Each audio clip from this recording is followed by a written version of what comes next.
നെല്ലിന്റെ തണ്ട് മണക്കുന്ന കാറ്റ് ഷാപ്പിലെ കറിയുടെ മണം തരാമോ തകതിന്നം തെയ്യന്നം പാട്ട് കേട്ടിട്ടോ തെങ്ങോല കൈയുകൾ താളം മുട്ടുന്നേ കായൽ മീൻ കുഞ്ഞുങ്ങൾ തുള്ളിച്ചാടുന്നേ ഓളപ്പരപ്പിലെ വെള്ളം പായുന്നേ ആലേലോ പൂലേലോ ആലേ പൂലേലോ ആലേലോ പൂലേലോ. Welcome to my village. Please come this way. Namaste. Namaste. Please. Thank you. Namaste. Namaste. Namaste. Oh, nice. This way. And this is my office. We have computers, കൂടാതെ net connection. You can check your mail. Oh, fine. Please relax for some time. I will be Okay, back okay. after some time. കുച്ചനാടി ആ. കാശ്. ശരി. കുര്യച്ചന്റെ house boat നോട്ടൊന്നുമില്ലേ? 2 ദിവസമായിട്ട് കടവിൽ തന്നെ ഉണ്ടല്ലോ. ഓ മടുപ്പ season ഭയങ്കര മോശമല്ലേന്ന്. എന്തും മടുപ്പായാലും ഗോപൻ എന്ന് സായിപ്പുണ്ട്. അത് അവന്റെ മനസ്സിന്റെ നല്ല ഗുണം. വേലയും കൂലിയില്ലാതെ തിണ്ടിത്തിരിഞ്ഞ് ഭൂമിക്ക് ഭാരമായിട്ട് കിടക്കുന്ന 3 ചേട്ടന്മാരെ ആ പാവം തീറ്റിപ്പോറ്റിന് വന്നു ഒടേ തമ്പുരാൻ അറിയാം. അതുകൊണ്ട് കൊടുക്കുന്നതാ. താമസിയാതെ വള്ളം ബാങ്കുകാരൻ കൊണ്ടുപോകും. അതന്നെ അവർക്ക് ഓട്ടമുണ്ട്. ഓട്ടം നിർത്തിച്ചുള്ള കൊണ്ടുപോകായിരിക്കും. ലോണത്തെ തിരിച്ചെടുക്കണേ. ഗോപാ വാടാ ഇരിക്കും.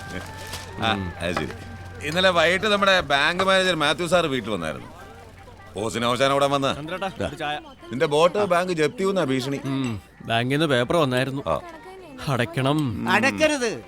വിമാനം മേടിക്കാൻ കോടിക്കണക്കിന് രൂപ ലോൺ എടുത്തവന് ജപ്തിയില്ല. ഒരു വള്ളം മേടിക്കാൻ 2 ലക്ഷം ലോൺ എടുത്തവന് ജപ്തി. അതേത് പുന്നത്താങ്കരയിലെ ജനാധിപത്യോ? ഇങ്ങേരിങ്ങനെയൊക്കെ പലതും പറയും. കൈ കാശില്ലാത്തതിന് ഹൗസ് ബോട്ട് വാങ്ങിച്ചതാ ഇങ്ങനെ ഇരിക്കും. നീ അതൊക്കെ വിറ്റ് കടമൊക്കെ വീട്ടി വല്ല കട്ടയും കുത്തി ജീവിക്കാൻ നോക്ക്. നിനക്കൊക്കെ അതേ പറഞ്ഞിട്ടുള്ളൂ.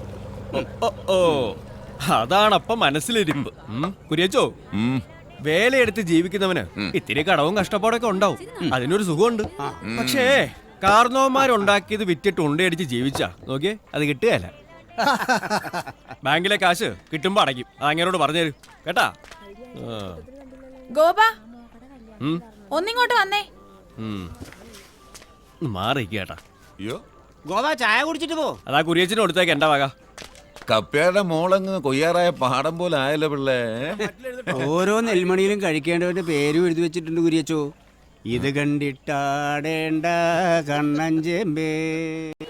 ആലപ്പുഴ ജില്ലയിൽ ഞാൻ വിളിക്കാൻ ഇനി ആരും ബാക്കിയില്ല. അല്ല ഇന്ന് എന്നതാ പതിവില്ലാതെ ക്ലാസിക്കൽ ഡാൻസ്. ഇനി പുതിയ നമ്പറൊന്നും ഇടാതെ പിടിച്ചു വെക്കാൻ പറ്റിയല്ല.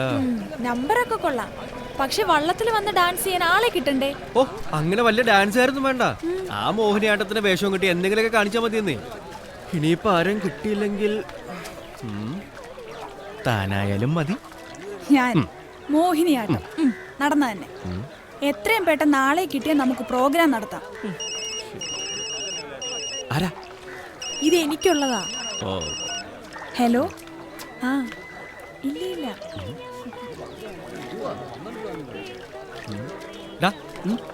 നമ്മുടെ മാമച്ചന്റെ കടയിൽ എന്തൊരു തിക്കും തിരക്കും. അതെ, നമ്മള് ജോക്കർ ജോസിന്റെ ഭാര്യ മേരിക്കുട്ടി ഗൾഫിൽ പോവുക. ചീട്ട് കളിച്ചിട്ടേ ആ ചേട്ട കുടുംബം പൊളിപ്പിച്ചു. എനിക്ക് കാശുണ്ടാക്കാൻ അവൾ അവിടെ അടുക്കള പണിക്ക് വിടുക. അതിന്റെ യാത്രയപ്പാ. വിസയും ടിക്കറ്റും എല്ലാം ഇതിനകത്തുണ്ട്. പിടിക്കേ. അപ്പോ യാത്രാമംഗളങ്ങൾ. വലിയ ഉപകാരം മാമച്ച. നന്നായി വരൂ മകളെ. ചേർന്ന് നിൽക്ക്. നന്നായി വരൂ മേരിക്കുട്ടി. നന്നായി വരണ്ട. വിളിച്ചോണ്ട് പോ ജോസേ. ബോട്ടിന് സമയമായില്ലേ? ചെല്ലേ. അവന് കെട്ടിയെടുക്കാൻ കണ്ട സമയം. പെട്ടിയെല്ലാം എടുത്തല്ലോ. ആ പെട്ടിയൊക്കെ എടുത്ത് പാസ്പോർട്ടിനകത്ത് വെച്ച. അല്ല, തിരിച്ചു വരുമ്പോ ഞാൻ എന്താ മാമച്ചന് തരേണ്ടത്? അതൊക്കെ ഞാൻ വന്നിട്ട് പറയാം. വേഗം നടക്ക്. നീ മാമച്ചൻ എന്നാ വേണേ കൊടുത്തോ, എനിക്ക് സമ്മതമാ. വെറുതെ പറയുന്നത്. വേഗം നടക്ക്. ബോട്ട് വന്നല്ലോ. വേഗം നടക്ക്. ഈ ഉപകാരം ഞാൻ ഒരിക്കലും മറക്കില്ല. നീ എന്നെ പറഞ്ഞാലും ഈ മാമച്ചനെ മറക്കരുത്. ചെന്നിട്ട് വിളിക്കാം. നീ എന്നെ വിളിച്ചില്ലേലും ഇടയ്ക്കിടയ്ക്ക് ഈ മാമച്ചനെ വിളിച്ചോണ്ടിരിക്കണം. ജോക്കറെ, നീ കുറെ നേരമായി കിളച്ച് കയറിക്കൊണ്ടിരിക്കുക. ഈ പരിപ്പ് എന്റെ അടുത്ത് വേഗത്തില്ല. അതെ, വിസയുടെ ബാലൻസ് 10,000 രൂപ ഇവളുടെ ആദ്യ ശമ്പളം കിട്ടുമ്പോൾ തന്നെ എന്റെ കൈ കൊണ്ട് തന്നില്ല എങ്കിൽ നീ ചീട്ട് കളിക്കുന്ന സ്പോട്ടിൽ ഞാൻ വരും, ഇടിയും തരും. മനസ്സിലായല്ലോ? മനസ്സിലായി. എന്നാ പോക്കോ. കുട്ടി കഴിക്കും.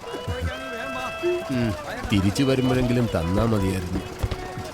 കുട്ടനാട്ടിൽ നിന്ന് ഞാൻ ഗൾഫിലേക്ക് വിടുന്ന 18ാമത്തെ പെണ്ണായികളെ. വെറുതെ അല്ല കൊയ്യാൻ പെണ്ണുങ്ങളെ കിട്ടാത്തത്. കൊയ്യാനോ മെതിക്കാനോ എന്തിനും ഏതിനും ഈ മാമച്ചനുണ്ട്. ആളെ വേണോ പറഞ്ഞാ മതി. ആ ഒരു പെണ്ണിനെ വേണം. എന്തിന്? കൊയ്യാനോ മെതിക്കാനോ? ഡാൻസ് ചെയ്യാൻ. രാത്രിയിൽ ഡാൻസോ? എടാ കോഞ്ഞാമണിയാ, എന്റെ ഹൗസ് ബോട്ടിലെ ഫോറിനേഴ്സിന് ഒരു എന്റർടൈൻമെന്റ് പ്രോഗ്രാമിന് വേണ്ടിയിട്ടാ. വിളിച്ചിട്ട് ഒരുത്തേയും കിട്ടുന്നില്ല. ആരെങ്കിലും ഒരാളെ ഒപ്പിച്ചേ പറ്റൂ. കുട്ടനാട്ടിൽ നർത്തകികൾ ഉണ്ട്. കൈനഗിരി രേവമ്മാന്ന് കേട്ടിട്ടുണ്ടോ? അതുകൊണ്ട് ഒരു നാടകളിയില്ലേ, അവരാ വരുന്നേ? ശ്ശോ, അവരല്ല, അവരുടെ മകൾ ദുബായിലെ ഒരു സ്കൂളിൽ ഡാൻസ് ടീച്ചറായിട്ട് പോകാൻ ഇന്റർവ്യൂ എല്ലാം കഴിഞ്ഞ് നിൽക്കുക. എറണാകുളത്ത് വെച്ചായിരുന്നു ഇന്റർവ്യൂ. ഞാനാ കൊണ്ടുപോയത്. അവളെ കിട്ടുമോ? ദുബായിൽ പോകുന്നത് വരെ എന്തായാലും അവള് ഫ്രീയാ. ഈ മാമച്ചൻ ചേട്ടൻ ഒരു വാക്ക് പറഞ്ഞാൽ അവള് വരും. വന്നിരിക്കും. ഒന്ന് വരുത്തൂ. വരുത്തിയിരിക്കും.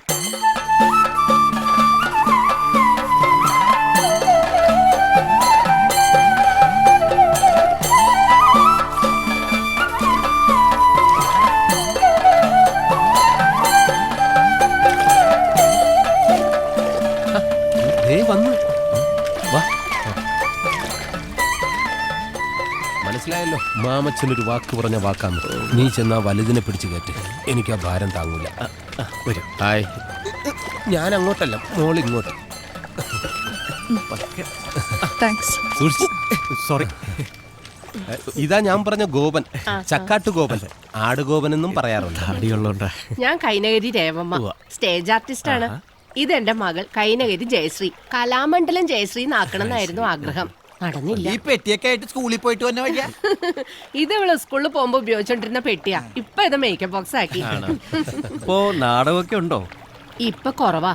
കഴിഞ്ഞ കൊല്ലം ഗുരുവായൂർ നാടകം കളിക്കാൻ പോയപ്പോ ബസ് ഒന്ന് മറിഞ്ഞു. 3 മാസം ആശുപത്രിയിലായിരുന്നു. ഈ കാണുന്ന തണ്ടും നെടിയൊക്കെ ഉള്ളൂ. അകം മുഴുവനും പഞ്ചറാ. അതൊക്കെ നമുക്ക് ഒട്ടിച്ചെടുക്കാലോ. ഇവൻ ഏതാ? ഞാൻ കൊക്കോ. കണ്ടിട്ട് നിർണായയുടെ ലുക്ക്. അതെങ്ങനെ കണ്ടു? ഇടയ്ക്ക് ഗ്യാപ്പ് കളിക്കാൻ പോകും. കുഞ്ഞമ്മയുടെ മോള് ഗ്യാപ്പ് കളിക്കാൻ പോകും. ഇപ്പൊ തീരം കളിയാ ബോംബേലി നാടകേ. സുശീല ഷട്ടപ്പ്. ചില സമിതികളിൽ കളിക്കുന്നവർക്ക് ചെല്ലാൻ പറ്റാണ്ടാവുമ്പം എന്നെ വിളിക്കും. ഞാനില്ലെങ്കിലേ വേറെ ആരെയും വിളിക്കൂ. അതെന്താ അങ്ങനെ? അത് ഞാൻ എളുപ്പം ഡയലോഗ് പഠിക്കേ. ഇവളുടെ അച്ഛനും അങ്ങനെ തന്നെയായിരുന്നു. കേട്ടിട്ടുണ്ടാവും, കൈനഗരി ധർമ്മൻ. ഞങ്ങള് തട്ടേ വെച്ചാ പ്രേമിച്ചത്. അങ്ങേര് തട്ടേ വെച്ചാ മരിച്ചതും. ഡയലോഗ് തൊണ്ടേ കുടുങ്ങിയായിരിക്കും മരിച്ചല്ലേ? ഇവന്നെ ഞാൻ അമ്മേ, കാശിന്റെ കാര്യം സംസാരിക്കും. മാമച്ച പറയ്. കാശിന്റെ കാര്യത്തിൽ ഞാൻ ഇടപെടാറില്ല. അതെന്താന്ന് വെച്ചാൽ നിങ്ങൾ സംസാരിക്കാം. ഞാൻ ബോട്ടിലുണ്ടാവും. ഇതൊരു ചെറിയ ബോട്ടാ. 1-2 ഗസ്റ്റുകൾ മാത്രമേ കാണൂ. പിന്നെ ഈ കോമ്പറ്റീഷൻ കാരണം നമ്മൾ കൊടുക്കുന്ന ഓഫറാണ് ഈ എന്റർടൈൻമെന്റ് പ്രോഗ്രാമേ. ഒരു 10-15 മിനിറ്റ് എന്തെങ്കിലും കാണിച്ചാൽ മതി. എന്നാ പറ്റി തനിക്ക് അങ്ങ് പോയി ചെയ്തൂടെ? അതല്ല, എന്തെങ്കിലും കുറച്ച് ഈ കാശിന്റെ കാര്യത്തില്. ദേ, മാമച്ചൻ പറഞ്ഞോണ്ട് മാത്രം ഞങ്ങൾ വന്നത്. എന്ന് വെച്ച് കാശിന്റെ കാര്യത്തിലൊന്നും കുറയ്ക്കാൻ പറ്റത്തില്ല. ഒരു 500-500 ഓക്കെ അല്ലേ? വാമേ, നമുക്ക് പോവാം. അയ്യോ പോലെ, നമുക്ക് സംസാരിച്ചിട്ട് അത്. എന്റെ മോൾക്ക് അധികം സംസാരിക്കണമെന്ന് ഇഷ്ടമല്ല. 1000 രൂപ തന്നാ കളിക്കും. ഇന്ന് 200 രൂപ കൂടി വേണം. അതെന്തിനു? വട വാങ്ങിയതിന്. അതെ. നിങ്ങൾ വട വാങ്ങി കഴിച്ചാലും ഞാൻ എന്തിനാ കാശ് തരുന്നത്? തലയിൽ വെക്കുന്ന വട. ഓ, വട ഇപ്പൊ തലയിലാണോ വെക്കുന്നത്? വട ഞാൻ വീട്ടിൽ വെച്ച് നടക്കാറില്ല. ഇവിടെ പ്രോഗ്രാമിന് വേണ്ടി വാങ്ങിയതാ. തിരിച്ചു പോകുമ്പോ തന്നേക്കാം. ആ തന്നേക്ക്. അരിങ്കലം വെക്കുമ്പോ അതിന്റെ അടിയിൽ വെക്കാം. അതെ, എന്തെങ്കിലും കുറച്ചുകൂടെ കുറച്ച്. ഒന്നും കുറയില്ല. സമ്മതാണെങ്കിൽ ദേ CD.